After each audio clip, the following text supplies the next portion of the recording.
So here it is, all done at last.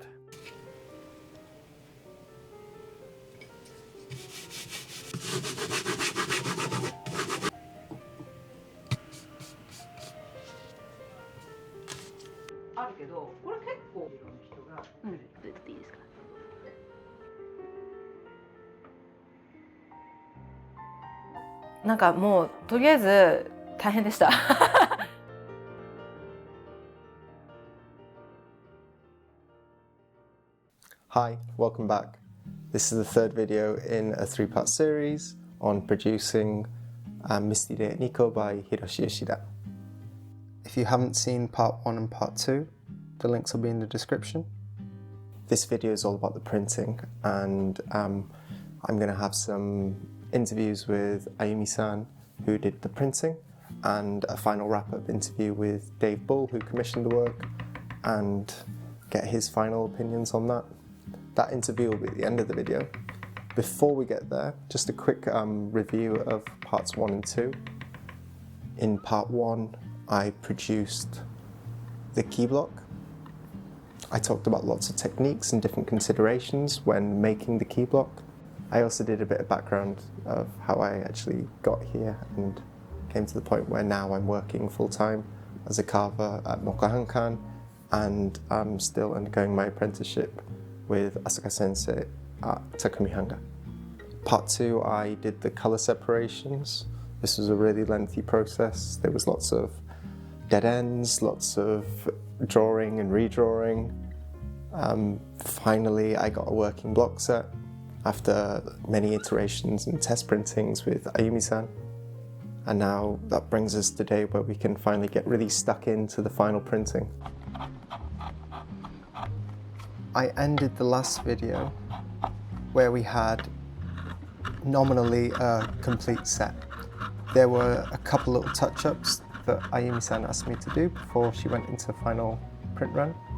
She had been masking some areas on the block where we weren't sure if we were going to keep or take off. Currently we have this area here that prints the wall on the same block as the floor here. I thought the wall needed to go a little bit darker, and so we've kept it on until now, but now it's time to remove that. This little stick has been printed 3 or 4 times, and it's getting a little dark now, and so we've decided to take it off of this base block. Originally, I had this carved on another block, but then we decided to take it off. We've now decided that it needs to go back in. And so we've selected this block here, which is the grey tone colouring the upstairs, to put it back in. I'm gonna do an ireki here, an inlay like you saw done in the last video. There are no lines on this block where the wall starts and the stairs end, and so I need to paste down, carve along those lines, and then clear that section. It's not too tricky of a job, just got to make sure that you paste down correctly.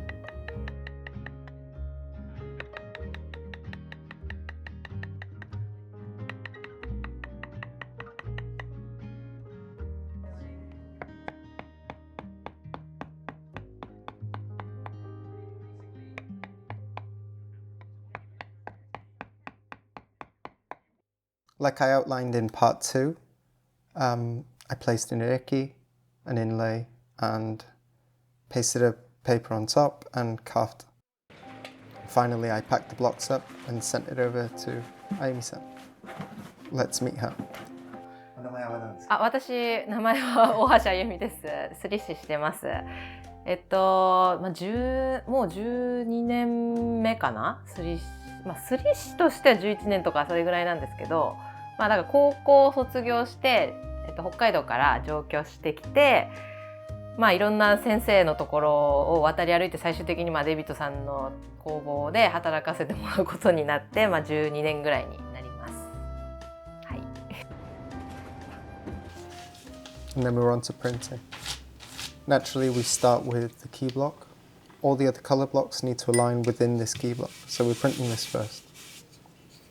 you really shouldn't disturb the printer when they're doing the key blocks. So for this first section, let's just sit quietly and watch Ayumi-san in full print this first impression. We'll talk a little bit about this in detail in just a moment.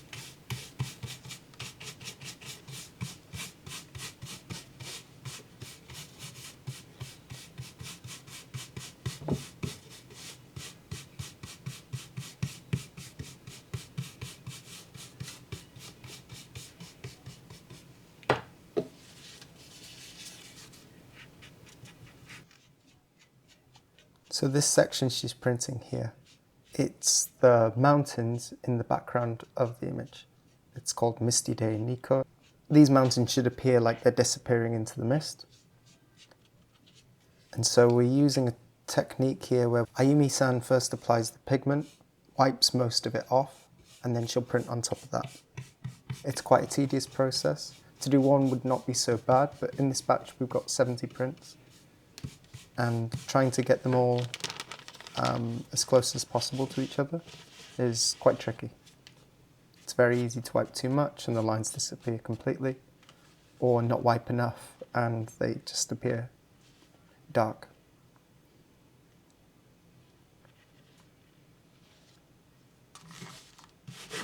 And like we discussed in the part 2, this is not pure sunny. She's added some brown into the line work here.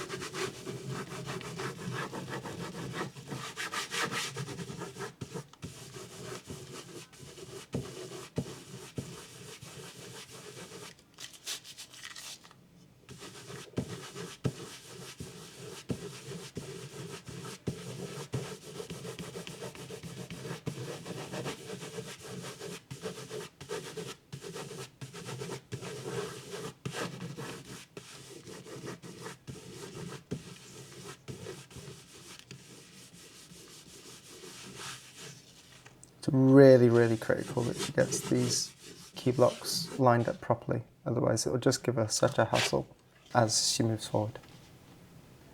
There's the lighter lines for the mountains and trees at the back there.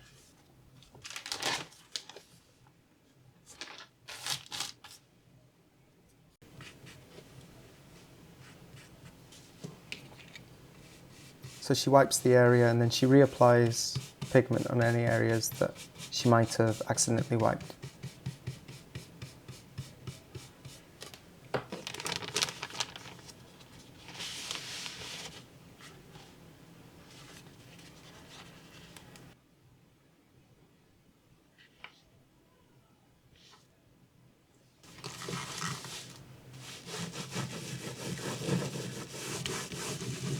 So there really was a decision to be made around the key block. Do we separate the key block into 2 key blocks, these lighter lines that go in the distance? Do they go on a separate block or do we wipe them? From what I could see in the blocks, I really did think that they were wiped, but it's also very possible that there was 2 key blocks, these things on the background could have been carved in another one. They could have been carved and wiped. It's really difficult to tell. For now, we've gone with the wiping. I really wanted to ask Ayumi-san if there were any difficult spots in the blocks, anything that was tricky to print. And obviously this wiping is something that she brought up. まあ個人的にはオモハンの拭くところがあんまり好きじゃないで、まあそれはでもすりし側からしたらっていう話なんで、まあできないわけではないんですけど、まあそうですね。でもまあ板とかそんなにもっと本当に新版画だと板の数とか増やさないために本当にぎゅうぎゅうに板に詰めてるんですけど、まあ、そういうのないんで結構やっぱりタランさんすごいすりし側に寄り添ってもらって考えてもらえたんで、まあ、そこはあんまりないかなっていうふうに思いますね。板の痛めとかもそんなに気になるところもなかったですし、はい、彫りも、はい、すごくすりやすかったですやっぱり。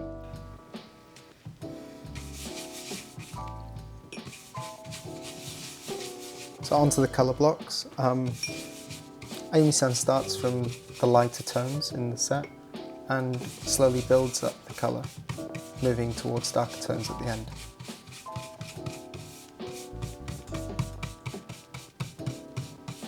there's going to be a lot of impressions here.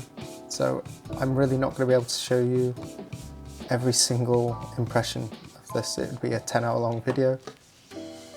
So what I've elected to do instead is focus on some interesting points, give you a good feel for the printing process. Then we can talk about some specific areas in more detail.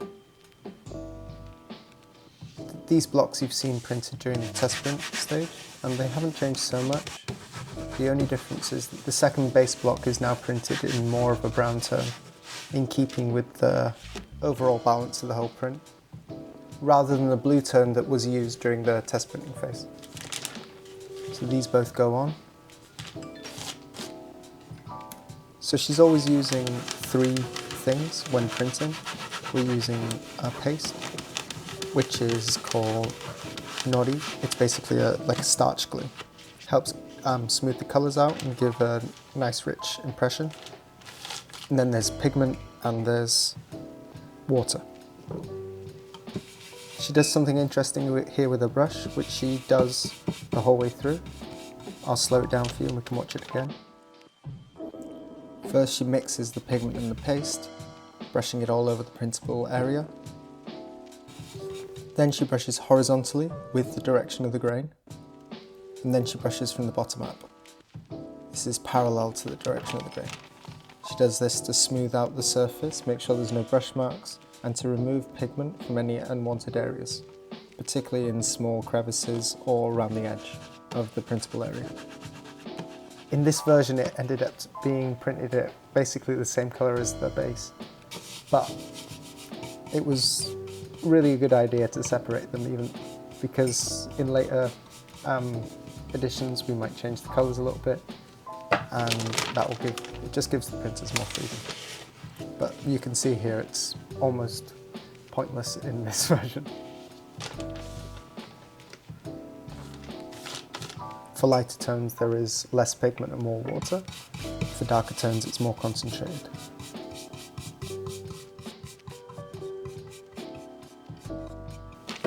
Then there's the base for the temple. We've got 2 main reds here for this. And you can see that the registration for this is offset. So it really doesn't matter where we place the registration on the block.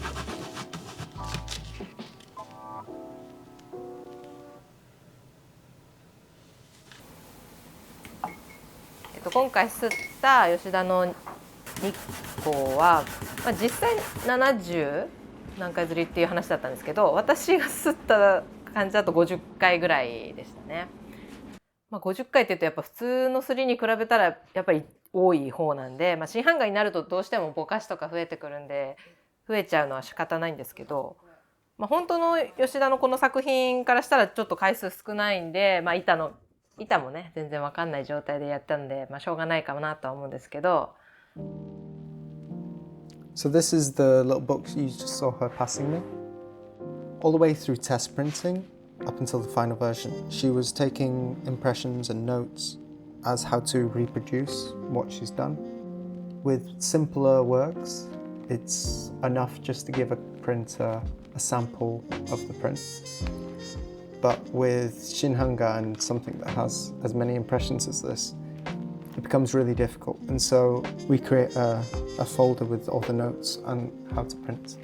There are 2 books here. We'll just look through the first one. You can see that all of these impressions are really, really light. And the way we create depth in this sort of print is by layering up many, many layers of lightly printed colours. You can see that there are little offcuts of washi with samples so that you can see how the colour pigment changes against a more yellowy background as opposed to this plain white of the copy paper. We'll go through some of these in more detail when we're looking at a specific section later, but this gives you a bit of an overview of half of the printing. So we've seen the impressions, but I don't think we've actually seen a full breakdown of the blocks, so let's do that now. So obviously there's the key block. On lots of blocks we have more than one colour, and so I've labelled each of the colours here now. You can see the inlay there that Asuka-sensei did in the previous video. Some blocks have up to 4 different coloured areas. Now in the original block set there would have been probably more on each block, but I've elected to go for a slightly larger set of blocks and space all the colours out a little bit more than they were in the original one to make it easier to print.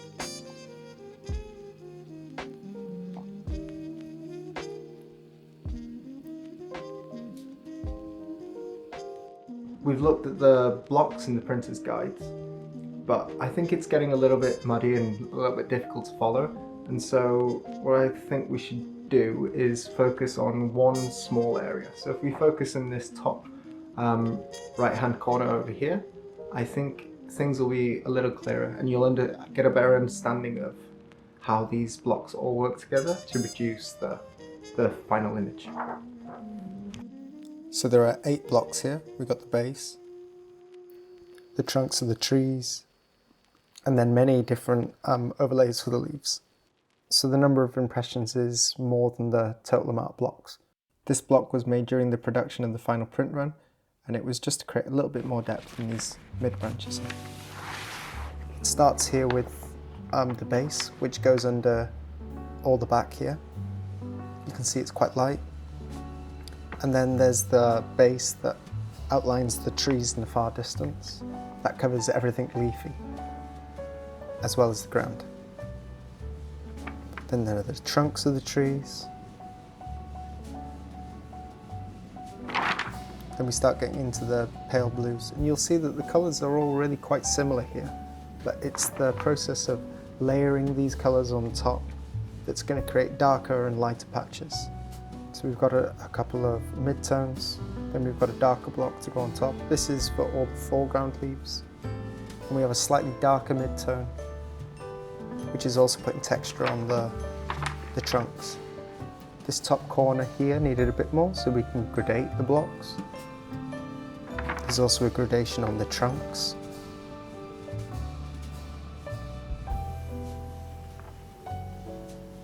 And this is the final block I made, and we can look at it when they all come together. We can see lots of different shades here.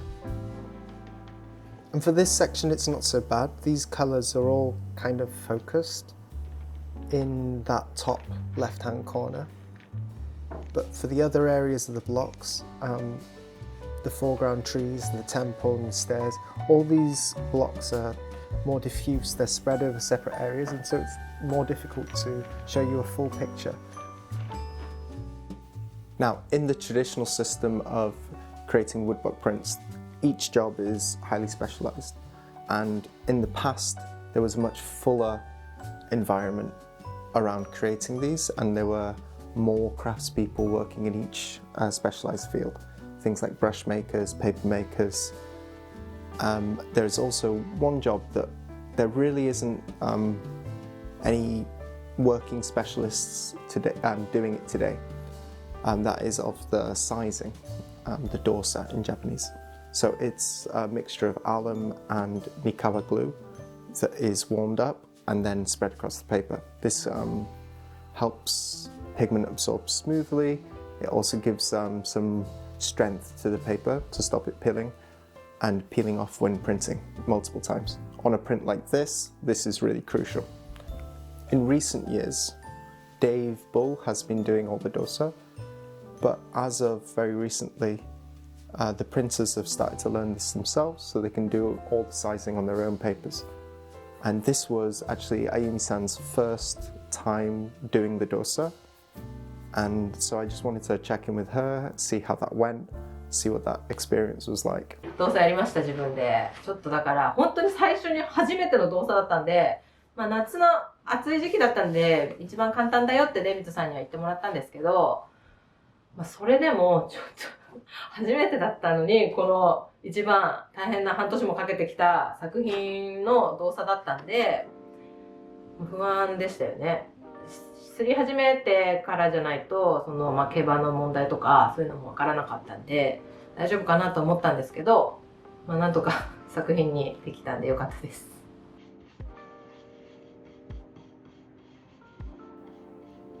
So as we're nearing the end of the printing process, she's starting to put the darker tones.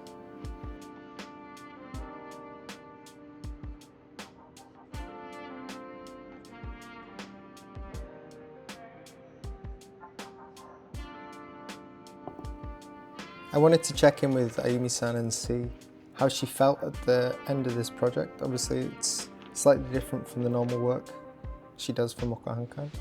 I wanted to see if she thought about it in the way maybe a traditional craftsman would have said that they thought about it. That this is just another day at the office, it's just another job. Or does she maybe have some sort of personal attachment to this print, given the amount of time we worked on it? いや、私多分他のスリなんか本当の昔からやってるちゃんとした職人さんとか、私はフルタイムだけどやっぱり昔の職人さんと比べたらやっぱり全然フルタイムじゃないとは思うんで、昔の職人さんからしたら全然もう一つのただの作品ってなるかもしれないけど、私からしたらもうやっぱりテストから始まって。で見本もない中でこれがどっちがあれがいいとかって話し合いながらやって、だから結局やっぱ半年ぐらいかかったんで、もうやっぱ全然普通のそういう作品とは思えない。むしろやっぱりなんかもう半年もかけてやって、なんかやっとこう大きい作品が終わってほっとしてるっていうかそんな感じがしてますね。全然だからやっぱすごい思い出に残る作品になりました。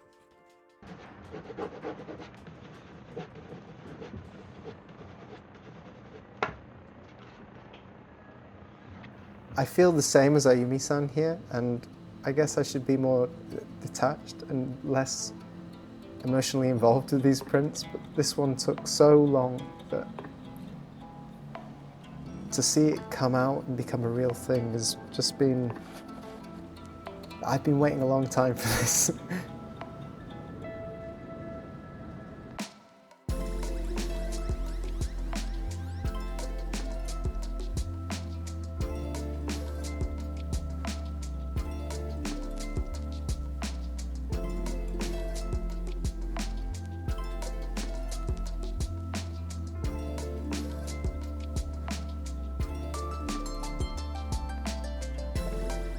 なんかもうとりあえず大変でしたいやもう大変だったし楽しかったし、ほんと半年間も付き合ってたんで、なんか相棒みたいな感じではあるんで、終わっちゃったのも寂しいのもあるんですけど、終わってほっとしたのもあるし、いやだからタランさんの思い描いた感じになったかどうかっていうのはちょっとわからないんですけどだからこれから最初の作品なんで、これからどんどんまたちょっとずつ板まだ足りないとかってなったらまた増やしていくかもしれないし、これからどんどん進化していくまだ始まりの版画だと思うんで、いやこれをだからまたね100年後とかに見た時にまた素敵だねってなって、また違う彫師さんとかスリ師さんがつないでってくれたらまたそれはそれで楽しいなって思うんで。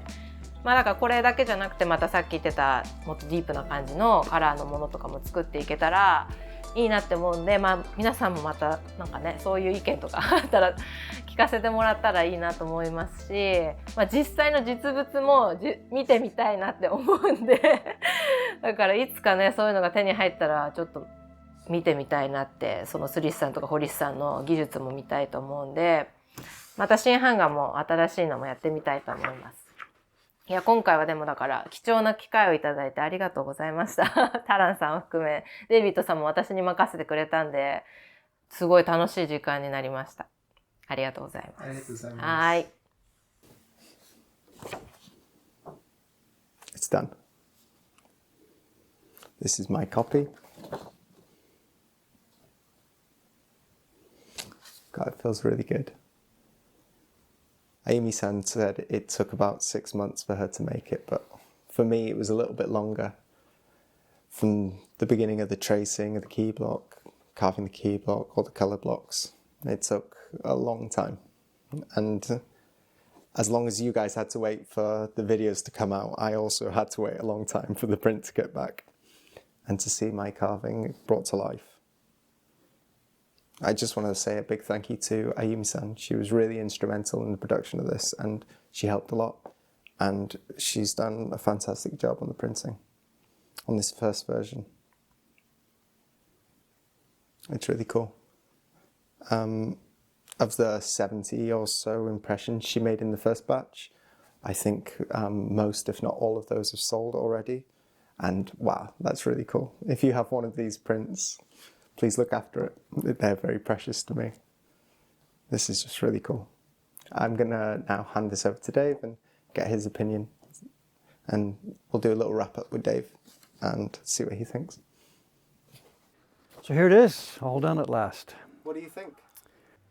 Overall, I think it's fantastic. The idea that we could actually pull this off, go back to a print this complex, reverse engineer it without looking at the blocks and put it together to this point. I'm very, very, very pleased with it. What's your experience with like this type of reproduction? I looked through the catalogue and I was looking at the different shin hangas you've done. You've got the Yoshida's boats. Is that the only other Yoshida you've done before? No, the Yoshida boats was pretty straightforward for two reasons. One, because it's a simple print at first, and second, he gave his instructions. Remember, in his book, what's it called? I forget the name of the book. He left page by page, step by step instructions. So that was a no-brainer. In the shin hanga world, the biggest, the most complex one I've done before is the Fuji from Tago Bay, the Koitsu print. I did that, I think, 2002 or something. But that's a whole level of complexity more simple than this. It's almost ukiyo-e in its structure. There's outlines for most of it. Colors go in and you can see some gradations. This one, it might just whatever, it's an order of magnitude much more complex, of course. You know. So in the beginning you gave me some really good advice, like just start with 4 or 5 blocks and then go from there, because I was trying to break down the whole thing in its entirety first. Was that born out of experience from Tago Bay, or? Not specifically that experience, but it's just common sense, Taran-san, really. I know. And it's also, this is the way the Yoshidas did it back in the old days. I mean, I have no access to when Hiroshi was alive. He died just a few months before I was born. But I did spend a few months in the Yoshida studio towards the end of Toshi's life. I was there in 1986, and I saw them preparing some prints, and this is how they did it. They started with the drawing, of course, maybe did a key block in metal if there was a key block, and then they prepared some base tones to put on the sheet. And then on top of that, Toshi and his wife then said, okay, let's do this, let's put something here, let's put something here.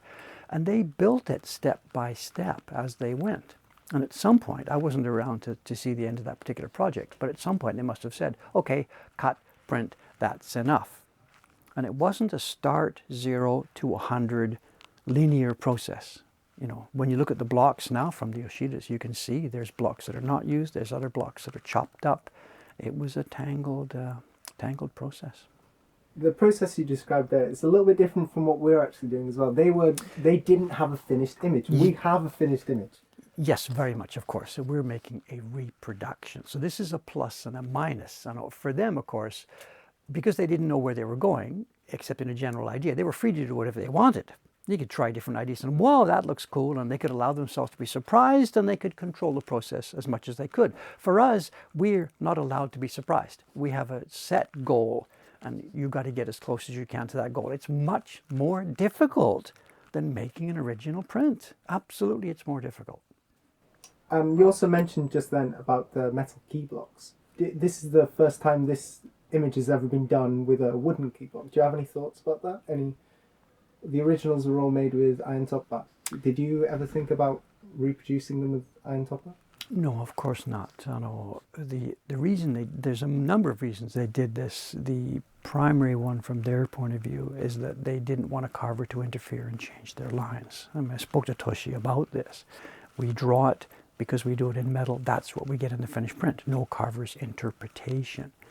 The other reason, of course, that for them the lines aren't really critical in the sense that they were in the ukiyo-e prints where you had long, flowing, beautiful brush strokes. And then, of course, there's the cost factor without being a carver. But for us, to do this in a metal block means we would have had to have tried to reproduce Toshi's, Hiroshi's brush lines here, which, of course, we have no way to absolutely do. All we've got is the finished print. So for us, it's a no-brainer. Treat it like any other reproduction, look at the lines, try and extract them, and then carve them. You did a magnificent job of doing this, I really have to say. When we first started this, I was thinking, can he really do this? Can he actually extract those lines? And I think the key was you had access to a number of different originals. I don't know if you've been talking about that in your previous video, but that was very important, I think. So. In the last video, I mentioned at one point that the final decisions on the colours and stuff would all be down to you in the end. And at that point, I really thought there was going to be more, Dave. You had mentioned to me once, listen, Taryn, this will eventually be my final. I know you like this light tones, but I will have the final decision on this. And then from there, you sort of stepped back. Was that just happenstance? You were busy, or were you testing us, seeing both of us? What was the idea there? Okay, there's a bunch of things mixed together here. I still am the guy in control here. You know, when we were starting this thing, when we were partway through, I expected that I would need to be involved more. You're really new at this, you know. I've been doing this for more than 40 years. You're really new. And it's my responsibility to be the person, you know, sort of guiding this thing, directing this. Ayumi-san, on the other hand, has got a bunch of experience. She's printed a bunch of similar shin hanga prints for us. So I felt that she would be able to work with you quite a lot of her input would be involved here. And then you'd be the sort of new face here, catching up and picking up as it went along. Two things happened to change that. As we did go along and as you guys got into the printing, it really was going well. And I could have put my hand in and said, you know what, I think a bit lighter there would be nice and something. But it was pretty clear that it was coming out all right. And the deeper you guys got into the weeds, you backed up and tried this and backed up and tried this, you were doing well. I couldn't bring anything to it at that point. The other factor too is that once you guys were well into this, onto your 15th or 20th color, you too now know much more about this than I do. Because I wasn't following from the beginning, I'd be the outsider saying, let's make this blue darker here. And you'd say, actually, I'm sorry, we can't do that. You know, so I ended up, because I wasn't in it right from the beginning, I ended up shutting myself out and just having to let you guys do this. And you were doing a good job anyway, so what can I do? Away you go. This thing now looks like the two of you has created. It's got very little of my imprint on it. So what's your plan with this print now? Are you interested in making other colour variants, or would you like to stay on this and focus on this print a little bit more? What's the future of this print? Before we try something like that, making an alternate version of this, I think we have a responsibility here, Tan-san. We need to make this one better. Honestly speaking, this is good, but when you look at it side by side with the best copies that are left over, there's some pretty rough ones that are left over from his era. But when you put this side to side with the best ones of his era, I don't want to make any of our customers disappointed here, but I think we could have done it better. And I think with the experience of making this first batch, what was it, 70 copies or so in the first batch? I think we can, in our next batch, I think we can improve on this. Okay, so we take these blocks, now we can pass them around, and we can work on punching colour up and trying some new techniques, trying some new things. This is also like a proof of concept of what we can actually produce. Now that we know that we can do this, that we've got these skills, where do we take them? Where do we apply our skills now? Okay, actually, so this should have been talked about back at the beginning. I do not want to create a workshop that just simply sits here and make reproductions of stuff. We did Great Wave, and that was really cool. I learned a lot, and it brought a lot of attention to us. We've done this mostly, not just simply to make a reproduction and get money from some popular print. We did this as a learning tool. We've made some sort of pseudo shin hanga prints. The work we're doing with Jed Henry with 8, 9, 10, 12 blocks now. It's a sort of a shin hanga light. And we're training ourselves how to do color overlays, how to do color separations. What happens when you got 5 colors on top of each other? But the jump from there to this in one go, to make original prints like this, it's just too far. So based on what we've learned on making our smaller scale shin hanga type prints, plus what we've learned from doing a reproduction of this real, really in-depth shin hanga print, we're now ready ourselves to take to the next level and make some more original prints that have this kind of depth. And I should have maybe made that clear back at the beginning. For us, the purpose wasn't to make a reproduction of a Hiroshi Yoshida print. The purpose was to learn from him and his craftsmen, just to see how this kind of thing comes together. Step 1, reverse engineer something, maybe do another version, reverse engineer something else, and then okay guys, I think it's time for us to let's give this a try. Thank you so much. Have you got any final thoughts on this? Is there anything you didn't get to say about this project, about this print? Well, I don't remember what I've said or what I've done. Absolutely, Taran-san, both you and Ayumi-san have done a fantastic job. I'm really proud that you guys are able to do this and that you're here and that you're working under our brand name and our umbrella. And I think over the years, I really hope that we can make it happen where you can bring value to this organization, and this organization can provide a place where you yourself can, it sounds a little corny, a place where you can grow into whatever level of capabilities that are in your DNA. It looks like nothing but good news at the moment, how it's all going to play out or where we're going from here. But my God, to be at the beginning of such an adventure like this, I wish I was 30 again. I'm not. But it's fun having a 30-year-old guy around here who has that time and that space in which to grow. Thanks for being here, Guy. Thank you. Thank you so much, Dave. We're done. It's finished. That's a wrap on this series. Thank you so much. Obviously, the Watanabe studio in the past, they weren't super precious with their images. They were willing to try new colorways and push colors deeper or richer, try different things to really bring the most out of the blocks they had. And Mokuhankan's going to do the same with this block set. And so I'm really excited to see where the print goes in the future and what different versions we can make. Yeah, so what comes next? There are some projects I'm working on for Mokuhankan. They're not fully in the public yet. When they are, hopefully I can bring some videos of the work I'm doing now. It's really cool being able to talk to everyone. All your comments have been wonderful. Yeah, it's going to be a fun journey. There's more to come. Stay tuned. Thank you so much. Peace.